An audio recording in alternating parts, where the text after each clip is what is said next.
कन्नड़ भाषा के प्रसिद्ध लेखक और तर्कवादी के.एस. भगवान के बयान से विवाद खड़ा हो गया है।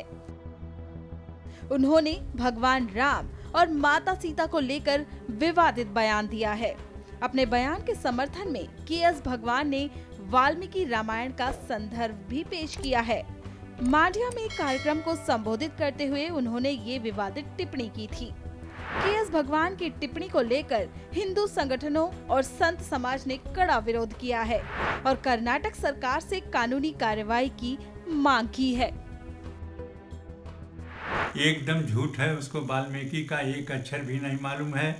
जिस प्रकार से वाल्मीकि ने लिखा है, यदि भगवान राम के लिए कह रहा है और ये इस भगवान अपने को कहता है, ये महामूर्ख है, इसको एक पैसे का ज्ञान नहीं है, वाल्मीकि रामायण उस साइड देखा ही नहीं है।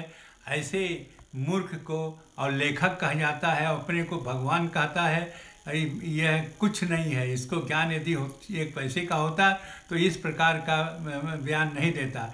ये हमारे इष्ट देवता भगवान राम, मर्यादा पुरुषोत्तम भगवान, जो कंदमूल फल खा करके 14 वर्ष तक वनवास में रहे, ऐसे हमारे इष्ट देव को जिस प्रकार से मदिरा पान करने के कह रहा है, ये महामूर्ख है।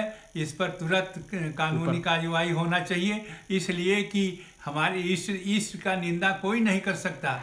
मर्यादा पुरुषोत्तम भगवान श्री राम के विषय में इस तरह का अनर्गल प्रलाप, यह बहुत निंदनीय है और निश्चित रूप से इसके पीछे भारत में अस्थिरता पैदा करने के लिए चीन और पाकिस्तान का हाथ है, जो मोटी फंडिंग इनको दे करके और इस तरह का जहर उगलवाया गया है। मैं कर्नाटक सरकार से मांग करता हूं कि विधिक कार्रवाई उनके ऊपर शीघ्र की जाए।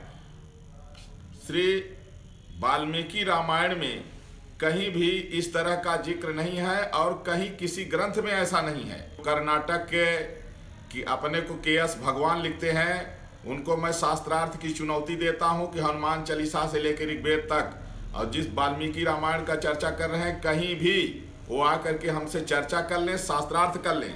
और इस तरह से अगर देश में अस्थिरता पैदा करने के लिए कोई भी जहर उगलेगा तो उसको बर्दाश्त नहीं किया जाएगा।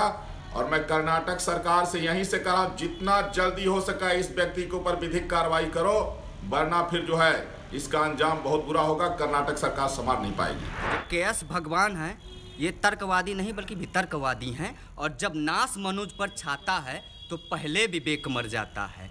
जिस प्रकार से इन्होंने भगवान श्री राम और माँ सीता को इस प्रकार से अभद्रतापूर्वक अमर्यादित तरीके से और ये बर्बरता दिखाते हुए इनका नाम भगवान है, उसके बाद इस प्रकार से भगवान राम को बोलना पूरी मानव जाति के ऊपर उंगली उठाना है। ऐसे लोगों के ऊपर तत्काल प्रभाव से कार्यवाही करना चाहिए और सनातन संस्कृति को आज जागृत होने की आवश्यकता है, वरना राम न होंगे तुलसी के अरमानों में और काफिर बन के पड़े रहोगे बाबर की तहखानों में। ऐसे कोई आएगा और अपना नाम भगवान रख लेगा और अपने आप को तर्कवादी बता के, अपने आप को लेखक बता के और सस्ती लोकप्रियता लेने के लिए हमारी सनातन संस्कृति के जो हमारे राष्ट्र पुरुष हैं, मर्यादा पुरुषोत्तम हैं, उनके ऊपर उंगली उठाएगा तो ये कदापि भी बर्दाश्त नहीं होगा।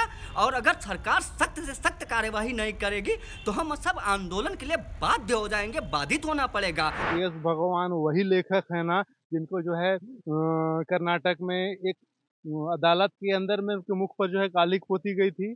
कुछ तो इन्होंने का कुकृत रहा होगा, उनके इसी जीवा के कारण जो है उनका मुख पे कालिक पोता गया। अर्थात इनके जो है जीवा ही सबसे बड़ा विनाशकारी है। ऐसे व्यक्तियों का जो जीवा छत विच्छत कर खंडित कर देना चाहिए, अर्थात इनके जीवा को काट देना चाहिए। किंतु हम जो है सनातनी लोग अपने संविधान का पूर्ण रूप से सम्मान करते हैं, इसलिए हम कानून से इस बात की जो है दरखास्त करेंगे कि इनको जो है कड़ी से कड़ी सजा दी जाए। ये लोग हम सनातनियों के ऊपर इतना मतलब अपने ओछी जो है प्रसिद्धि प्राप्त करने हेतु जो है लोग कुछ भी कह दे रहे हैं। ये तो सपने में सोचना भी निंदनीय अपराध है, सोचना भी।